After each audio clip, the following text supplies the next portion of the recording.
औज़ुबिल्लाहिमिनश्शैतानिर्रजीम बिस्मिल्लाहिर्रहमानिर्रहीम अस्सलामु अलैकुम वरहमतुल्लाहि वबरकातुहू। सूरह मोमिनून है मेरे सामने और सूरह मोमिनून की आयत नंबर 69 है, पारा नंबर 18 है और रुकू नंबर 4 चल रहा है। आयत नंबर 60 से लेके मुशरिकीन मक्का को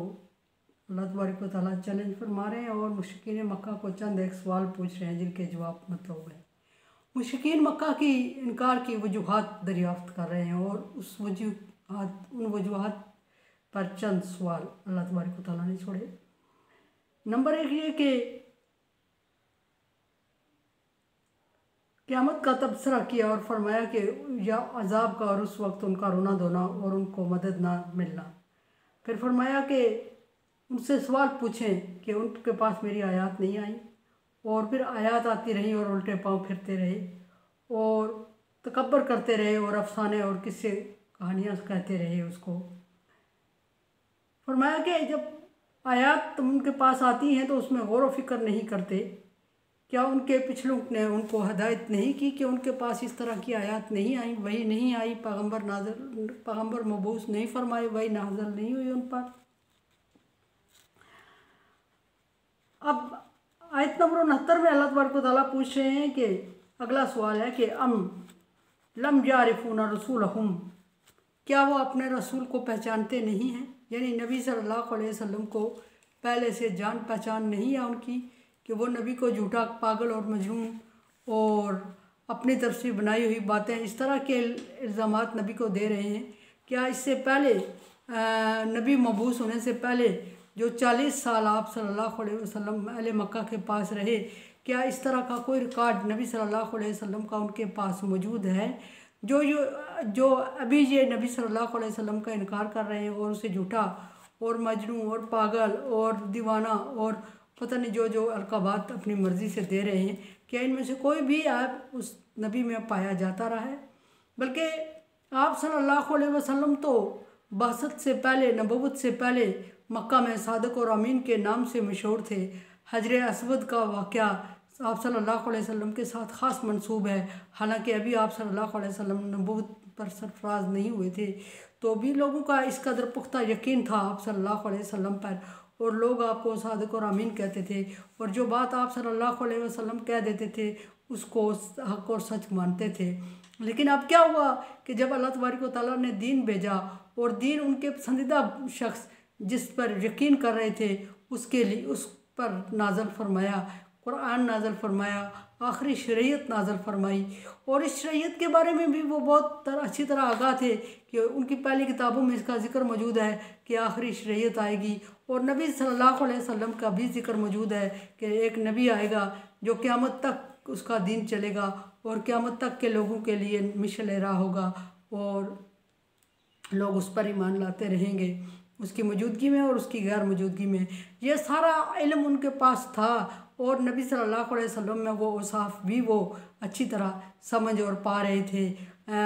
वर्का बिन नौफल हज़रत खदीजा के कज़न, उनको बात मशहूर है जब आप सल्लल्लाहु अलैहि वसल्लम पर पहली वही नाज़िल हुई तो उन्होंने फरमाया कि ये वही है जिसका ज़िक्र पहली किताबों में आ चुका है और ये वही फ़रिश्ता है जो मूसा और ईसा अलैहिस्सलाम पर आ चुका है, नाज़िल हो चुका है, काश कि मैं उस वक्त तक ज़िंदा हो। तो इस तरह की पेशन गोइयाँ हज़ारों थी आप सल्लल्लाहु अलैहि वसल्लम के बारे में और इस तरह का प्रैक्टिकल भी नबी सल्लल्लाहु अलैहि वसल्लम की ज़ात में हर वो वस्फ़, हर वो सिफ़त मौजूद थी जो कि आखिरी नबी के लिए अल्लाह तबारक व तआला ने फरमाई थी। और अहले मक्का उसको देखते, समझते और मानते भी थे, लेकिन उसके बावजूद जब आप पर नबूवत आपको अता हुई तो उन्होंने क्यों इनकार कर दिया? अब अल्लाह तबारक व तआला ये सवाल पूछ रहे हैं कि क्या वो रसूल से नावाकिफ़ थे, क्या वो अपने रसूल को जानते नहीं थे? फ़हुम लहू मुनकिरून, और अब वो इसका इनकार कर रहे हैं जबकि पहले से वो उस पर जान छिड़कते थे और उसको हक और सच्ची उसकी बात को हर दफ़ा सच मानते थे, हक समझते थे और उसकी बात से दूसरी नहीं करते थे। हर मुश्किल वक्त में उससे फ़ैसले लेते थे जैसे कि हजर अस्वद का फ़ैसला और इस तरह के कई और फ़ैसले नबी सल्लल्लाहु अलैहि वसल्लम ने फरमाए और कुफ़ार ने उस पर आमीन कहा, लब्बैक कहा। लेकिन अब जब के नबी सल्लल्लाहु अलैहि वसल्लम मबूस होते हैं तो कुफ़ार इनकार कर देते हैं, मुशरिकीन मक्का इनकार करते हैं। और फिर मुशरिकीन मक्का इनकार करते हैं तो हुज्जत क्या करते हैं, हुज्जत ये करते हैं कि हम ही जैसा बंदा, हम इससे बेहतर थे, हम इससे मालो दौलत और औलाद में ज़्यादा अक्सरियत रखते थे, हम इससे जिस्म और शक्ल सूरत में भी अच्छे थे, हम खूबसूरत भी थे। और अल्लाह तबारक व तआला ने हम में किसी को नहीं चूज़ किया, वो पसंद किया और इसको मुंतखब कर लिया। और अगर अल्लाह तबारक व तआला को पैगम्बर भेजना ही था तो कोई फ़रिश्ता भेजता, हालांकि या फिर इसको भेजा अल्लाह तबारक व तआला ने पैगम्बर बना के तो इसके साथ कोई इसका प्रोटोकॉल होता, इसके गार्ड होते, इसकी आसूदगी होती, इसके बागात होते और इसके खाने पीने के इंतज़ामात होते। ये हमारी तरह क्यों रोल रहा है और खा पी रहा है और हम इसकी बात माने कि इस पर वही नाज़िल हो रही है। फिर और एतराज़ कर रहे थे कि नबी सल्लल्लाहु अलैहि वसल्लम चूँकि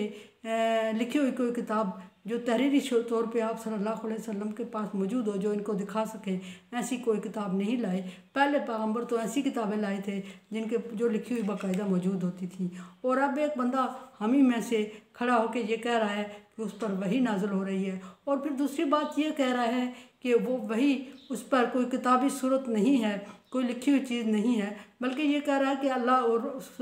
फरिश्ता उससे बातें करता है और बात करके ये बात उसको समझाता है जो बात, और वो हमसे बयान करता है और कहता है कि ये वही है और इस पर मैं भी अमल करूँगा और मैं पैगम्बर हूँ और तुम भी अमल करो। हम इसकी सुनी सुन के ही बातों पर कैसे यकीन करें जब इसके पास सबूत और प्रूफ नहीं है, तो फिर यकीन करने को मानता नहीं। और फिर ये हमारे सरदारों की तौहीन है और हमारे बड़ों की, कि ये हम में खड़ा होके हमारे बाप दादा के दीन को गलत कह रहा है और दीन से हमें मुतनफ़र कर रहा है। बिल्कुल उसी तरह की बातें जिस तरह की इब्राहीम अलैहिस्सलाम की कौम ने इब्राहीम अलैहिस्सलाम से की थी, इसी तरह की बातें अहले मक्का ने नबी सल्लल्लाहु अलैहि वसल्लम से की। तो अल्लाह तबारक व तआला ने नबी सल्लल्लाहु अलैहि वसल्लम से के लिए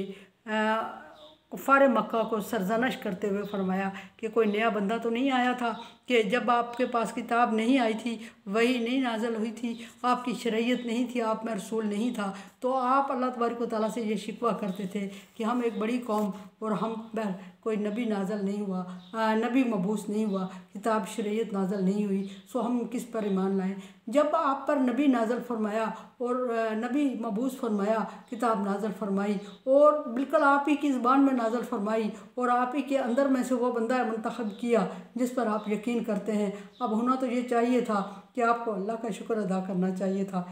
अहले मक्का को, मुशरिकीन मक्का को अल्लाह का शुक्र अदा करना चाहिए था कि इब्राहीम अलैहिस्सलाम ने भी दुआ की थी कि अल्लाह इनमें ये बड़ी कौम है और गुमराह है और इनमें पैगम्बर का इंतखाब कर और पैगम्बर इन्हीं में से हो जो इनको तेरी किताब और हिकमत पढ़ के सुनाए। अगर किसी और ज़बान में किताब नाज़िल होती तो ये एतराज़ करते कि हमें समझ नहीं आई। अगर कोई और किसी और एरिया से पैगम्बर मुंतखब होकर आता तो वो कहते हम इसके साथ, हमें इसकी बातों से समझ नहीं पा रहे या हम इसके साथ एडजस्ट नहीं हो पा रहे, या अगर फ़रिश्ता होता तो कहते फ़रिश्ते के लवाज़मात ज़िंदगी और हमारे लवाज़मात ज़िंदगी में फ़र्क है। इनमें से कोई भी हुज्जत अल्लाह तबारक व तआला ने इनके लिए बाकी नहीं छोड़ी, लेकिन फिर भी वो रसूल का इनकार कर रहे हैं। अल कुरान देखें, समझिए और सब्सक्राइब करें और सदका जारिया में मेरा साथ है। तावन वाला बिर व तकवा, अल्लाह तबारक व तआला का हुक्म है नेकी और अच्छाई के कामों में एक दूसरे से तावन करें, अल्लाह हाफ़िज़।